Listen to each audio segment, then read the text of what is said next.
الحمد لله وحده والصلاة والسلام على من لا نبي بعده وعلى آله وأصحابه الذين أوفوا عهدا. أما بعد فأعوذ بالله من الشيطان الرجيم. بسم الله الرحمن الرحيم. قل إن كان آباؤكم وأبناؤكم وإخوانكم وأزواجكم وعشيرتكم وأموال اقترفتموها وتجارة تخشون كسادها ومساكن ترضونها أحب إليكم من الله ورسوله وجهاد في سبيله فتربصوا حتى يأتي الله بأمره والله لا يهدي القوم الفاسقين. وعن أبي هريرة رضي الله تعالى عنه قال: قال رسول الله صلى الله عليه وسلم: 7 يظلهم الله في ظله يوم لا ظل إلا ظله: الإمام العادل، والشاب نشأ في عبادة الله، ورجل قلبه معلق بالمساجد، ورجلان تحابا في الله اجتمع على ذلك وتفرق عليه، ورجل تصدق بصدقة فأخفاها حتى لا تعلم شماله ما تنفق يمينه، ورجل دعته امرأة ذات منصب وجمال فقال: إني أخاف الله، ورجل ذكر الله خاليا ففازت عيناه، أو كما قال رسول الله صلى الله عليه وسلم. رواه البخاري. زما پشتیج ماندی ناس درنو علماء کرامو او خصوصا د مدرسه مشر رئیس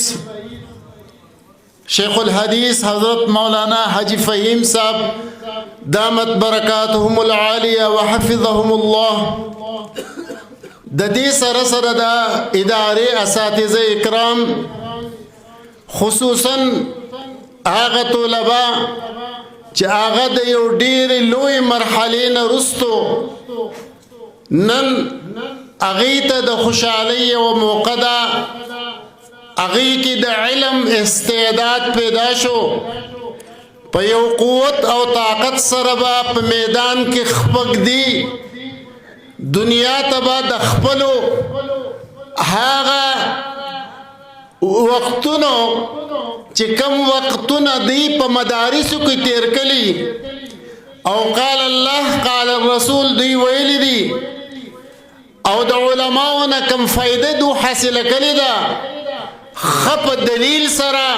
ښه په موادو سره، ښه په قوت سره به په دې میدان کې قدم دی او د هغې خلکو چې هغه د دین نه لرې خلک دي د هغې اصلاح کوشش به په احسنه طریقې سره، په ښه طریقې سره، په نرمې لهجې سره په دې معاشره کې به کوي.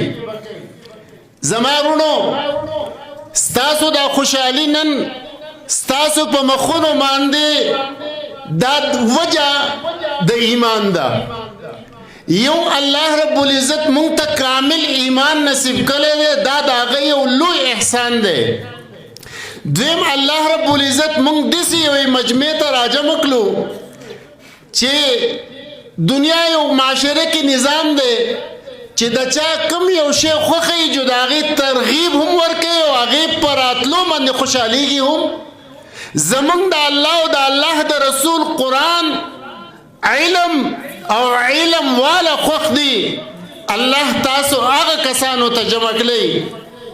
حضرت ابي هريره رضی الله تعالی عنہ به یو 3 خبرې اکثر کولې، وی زه د الله تعریف بیانوم په دې باندې چې الله ما ته ایمان نصیب کړلی. ایمان یو لوی دولت دی، د ایمان نه رستو د انسان ټول اعمال کارآمد دي، د ایمان نه رستو د اعضا نه چې کوم اعمال د محمد رسول الله په طریقو باندې سردد کیږي هغه اعمال به د الله په دربار کې مقبول وي. د ایمان په حالت کې که د یو مسلمان سره سلام کوي نو د سلام اجر او ثواب دته ملاویږي. د ایمان په حالت کې که د یو مسلمان سره په ښه اخلاقو ملاویږي نو د هغې اجر او ثواب دته ملاویږي. د ایمان په حالت کې که د په جماعت کې دننه خپک دی نو د ښودو سره الله رب العزت دته اجر او ثواب لیکي. د ایمان په حالت کې که د الله کتاب کولاو کی او د ګیره تک سپینی او د بالکل په ابتدا کې شروع کی زما رب لیدون کې هم دی زما رب اولیدون کې هم دی هغه اینی او زما په خپل رب باندې دا یقین دی که هغه د عقیده هم پوره نکړه نو د قیامت په ورځ به الله د ویونکو سره او د حفاظو سره به الله حشر کوي. حضرت ابی هریره رضی الله تعالی عنہ بداوی چې ایمان یو لوی دولت دی چې الله ماته نصیب کړل. او دویم زه د الله تعریف په دې باندې کوم چې الله ماته خپل کلام ښودلی دی قرآن ماته ښودلی دی قرآن ماته زده کړی دی. او دریم دا چې زه د محمد رسول الله صلی الله علیه وسلم په صحبت کې یم. زمارونه دا مخامخ کم کسان چې فارغ کیږي فضلا د دې جامعې دوی به د دې نه وروسته دوی ته یو لوی ډیپټي حواله کیږي. دوی به په معاشره کې د الله د دین کار خوري. دوی به د قرآن پاک تشهیر کوي. دوی به خلق د شرک او د بدعت او رسوماتو نه قراري او د دې مخې ته به مختلف رکاوټونه راځي. د دې مخې ته به مختلف حالات راځي. یو سړی نن دا نه غواړي چې زما په معاشره کې د هغه کس موجودي چې د هغه سره هیڅ هم نه او هغه یو غریب سړی دی هغه د یو غریب کورنۍ دی هغه علم حاصل کو هغه حفظ وکړو په دې معاشره کې که د هغه قدر نشته نو د الله رب العزت په دربار کې د هغه یو لوی قدر دی. او مونږ له قدر اصل کې د هغه ځای پکار دی کوم ځای چې همیشه پاتې کېدونکی دی کوم ځای ته چې د همیشه دپاره تلونکي یو او کوم ځای چې همیشه دپاره د خوشحالۍ د ایمان والو دپاره او د کفارو او د نورو خلکو دپاره د غم او د پریشانۍ ځای دی. زما عزتمندو زمونږ جواني ده په دې ځوانۍ کې دې مور و پلار د خپل بچي دې ځای ته رالیږل دې ادارې ته رالیږل د لاس نه به ونیو د دې والدین د سلام قابل دي. زه هغې ته سلام کوم چې هغه خپل بچی د سهار نه وروستو د هغې والده د سهار نه وروستو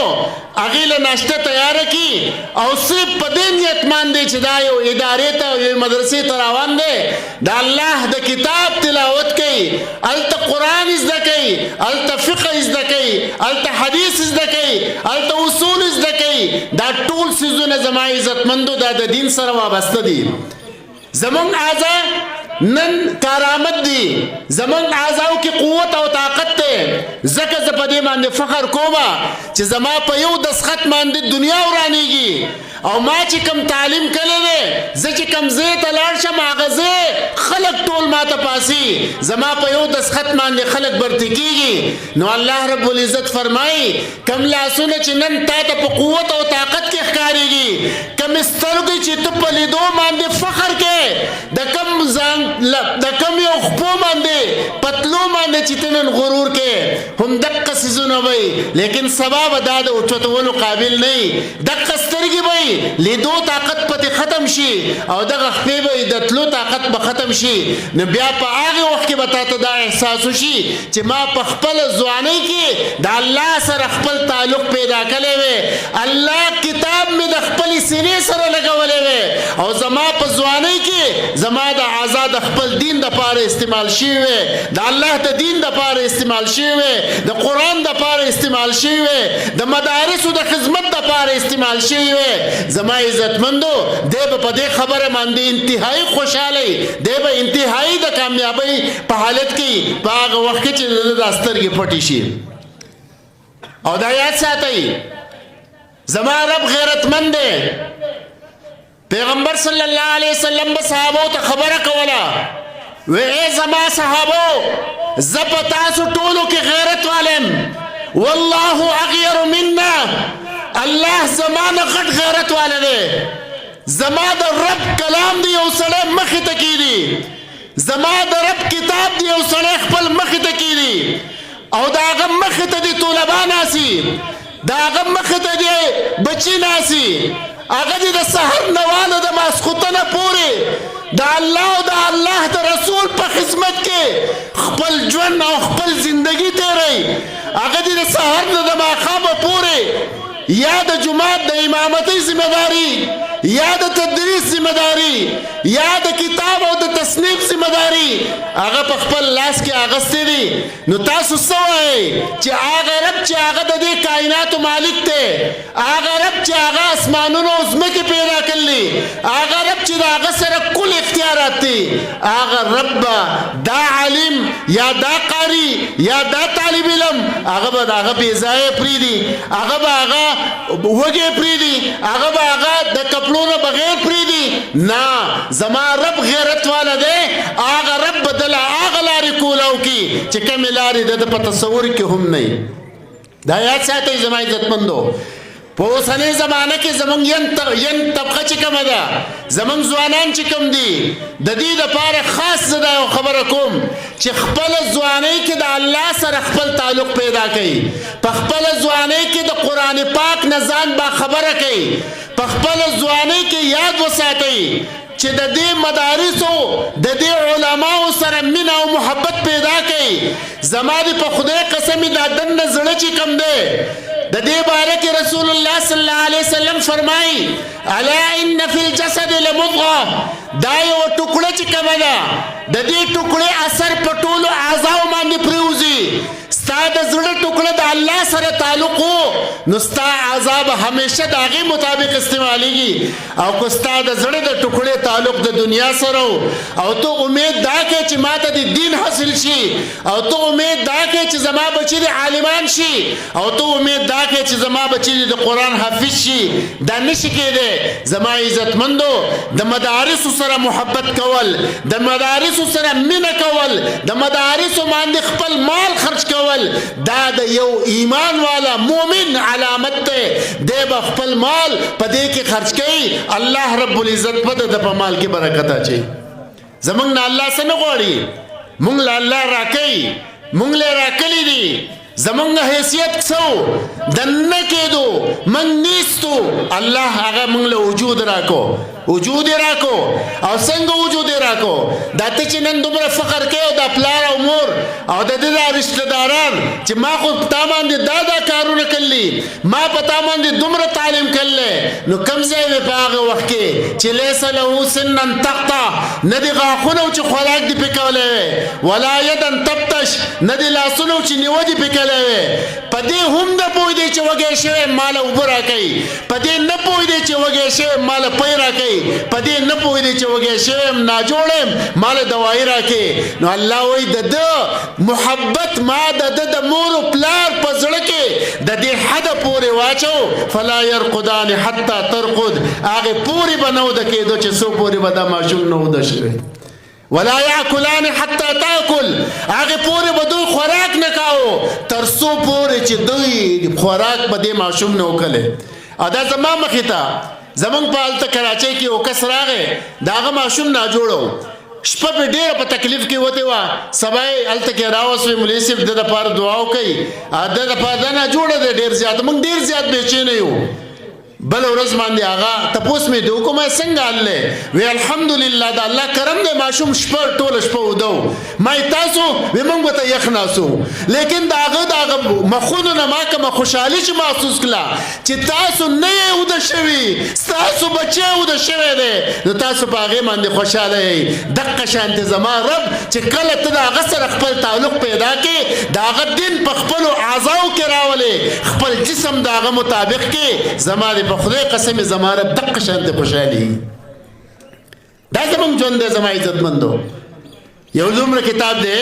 دومره غټ کتاب دی او د دې کتاب تش تور کتاب دی په اوله صفحه باندې لیکلي زندگی چې د هغې هېڅ ګرنټي نشته او د هغې په آخري صفحه باندې څه شی دی موت د هغې مکمل ګرنټي ده او په منځ کې ټولې پاڼې خالي دي ټولې پاڼې لیکن یاد ساتئ دغه پاڼې چې دي که نه دا داسې ډکې نه کوي داسې اعمالو نه ډکې نه کوي چې سبا د رب کائنات مخې ته ځو او موږ مختورن یو موږ شرمېده یو زموږ سترګې کتی داسې به نه وي موږ به د الله دربار ته په داسې حیثیت باندې ځو چې الله زموږ نه راضي او د دې علما کرامو کار چې کوم دی زما عزتمندو دا د انبیا علیه السلام ورثه دي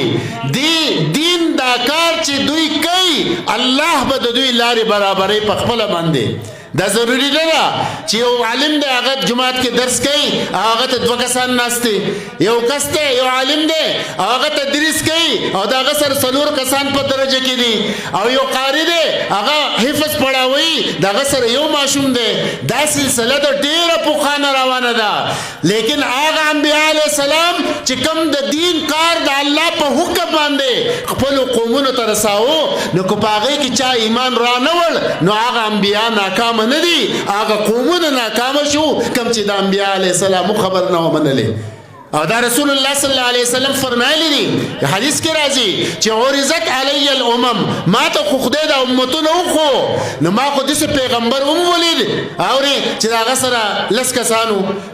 ورأيت النبي ومعه الرجل والرجلان او دسه پیغمبر مم ولیدو چې ایمان والا سره یو کس یا دو کسانو ورأيت النبي وليس معه احد یو پیغمبر مې ولید چې هغه سره یو کسم نو ایمان والا نو هغه داسې نه دي چې ناکامه تللی دي هغه کامیاب تللی زما عزتمندو لیکن هغه خلکو چې کوم خلکو هغه خبره منودي ده نو هغه خلک الله همیشه لپاره کامیاب کړي او په آخر کې سرور کائنات امام الانبیاء جناب رسول الله صلی الله علیه وسلم راغی او دا اختتامو دا آخري خخته و چې ولګېده او دا یو فرمایل چې زما نه وروسته دا دروازه همیشه دپاره بنده شوه لیکن زما کار علماو ته حواله دی دا د انبیاو ورثه دي دوی به دا کار یو کس ته رسوي دوی به په وچه کې هم دا محنت کوي دوی به په لمده کې هم دا محنت کوي او زه نن د دوی په مخکې انتهایی په عاجزۍ سره ویم چې دا د الله د رسول دعا ده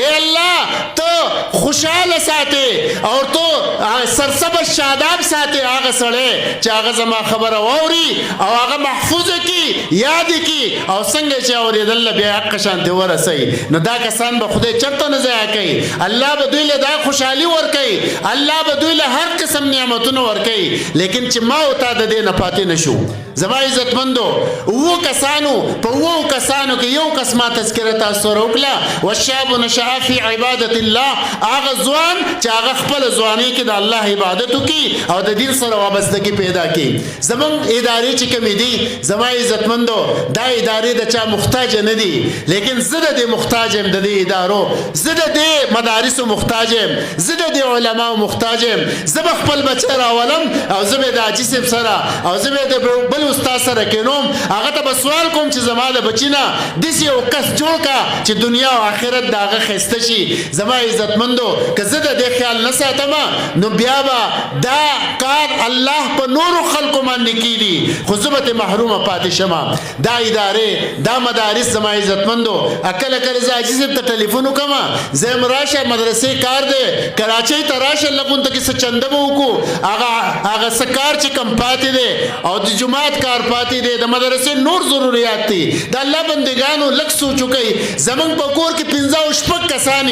لیکن هغه کسان چې دي هغې دپاره زموږ سر باندې دړي او دا د الحمدلله اتیا سل یو نیم سل 200 کسان په یو ټیم باندې دا ډوډۍ خوري ما کله دا تپوس کړلی چې مولوي صاحب زه خو ناوزګار یم خو صرف دومره راته وایه چې کله ستاسو ضرورت پیښیږي نو ما ته وایه الله رب العزت په هغه ضرورت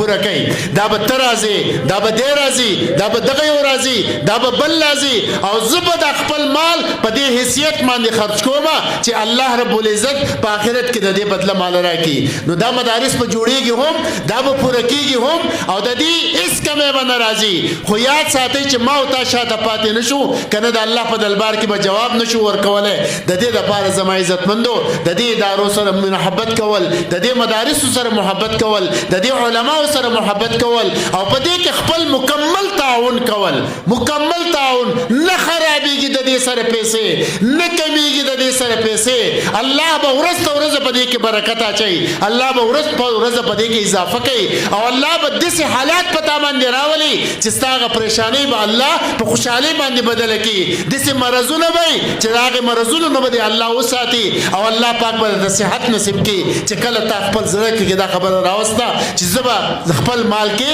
د دې مدارسو سره تعاون کوم د دې طلباو سره به تعاون کوم او کم از کم د دوی سره به محبت ساتم محبت به ساتم. یا خو به زه عالم شم علم به وکم او یا به طالب علم شم او یا به د دې دواړو محب شم د دوی سره به محبت ساتونکی شم د دوی خادم بشم د دوی خدمت به کوم. زما عزتمندو که په دې دریو نه اخوا شوئ نو بیا به نقصاني او آخرت دی تله دي که څوک مني او که نه مني مونږ له تله دي. نو چې تله دي نو د هغې دپاره نن تیاري وکړو انشاءالله د قیامت په ورځ باندې او د قبر ته د مرګ په وخت باندې چې کله زموږ سترګې پټېږي دا یاد ساتئ که موږ د ایمان په حالت کې او موږ د دې علماو سره او د دې مدارسو سره په محبت کې او د الله کتاب سره زموږ تعلق هغې د خپل سینې سره مضبوط ایښودی او زموږ آزاد هغې دپاره استعمال شوي نو بیا د خفګان خبره نه ده بیا د خوشحالۍ خبره ده. بیا سترګې پټېده څه دي همیشه دپاره د خوشحالۍ دروازې کولاوېده دي. الله رب العزت دی ستاسو دا خوشحالیانې ستاسو دا راجمع کېدو تاسو په دې اداره کې دا مینه او محبت دی الله په خپل دربار کې مقبول او قبول وګرځوي او په کومو لارو باندې چې تاسو راغلي یې او څومره په محنت راغلي یې او څومره په مینه راغلي یې د قیامت په ورځ دی الله دقه لارې او دقه کوڅې او دقه ګیټۍ او دقه ګټې الله دې ستاسو لپاره ګواه وګرځوي. لیکن یو معاهده به کوئ چې همیشه لپاره د نن نه وروسته به انشاءالله خپل بچي د الله دین ته حواله کوو. نمبر 1 نمبر 2 زمونږ یو بچی به په محله کې او زمونږ یو بچی به په کلي کې داسې نه وي چې هغه به قرآن نه ویلی زمونږ یو مشر به داسې نه وي چې هغه به قرآن نه شروع کړی او زمونږ داسې یو رور به نه وي چې هغه به په مدرسې سره په یوې شعبې نه په بلې شعبه کې په بله شعبه کې په څه شعبه کې به هغه کردار نه وي. دا به موږ کوو انشاءالله او خپل تعاون به کوو. تاسو به دا مدرسه چلوئ تاسو به یو کس راځئ او د دې انتظامیه د دې خلکو سره به میلاویږئ دا به ورته وایئ چې زموږ د وس نه څه کېږي موږ ته وایه موږ په خوشحالۍ باندې هغه قبلو. الله پاک به موږ له نورې راکړي یقینا به درکوي. الله پاک ته موږ ټولو له د عمل کولو توفیق نصیب کړي. الله دې زموږ مینه او محبت د دین سره پیدا کړي او دا ادارې دې همیشه دا مدارس دې همیشه الله پاک آباد ساتي او کمې پورې چې موږ یو تر مرګه پورې الله دې زموږ محبتونه هم د دوی سره دقه شانتې وساتي. واخر دعوانا ان الحمد لله رب العالمين.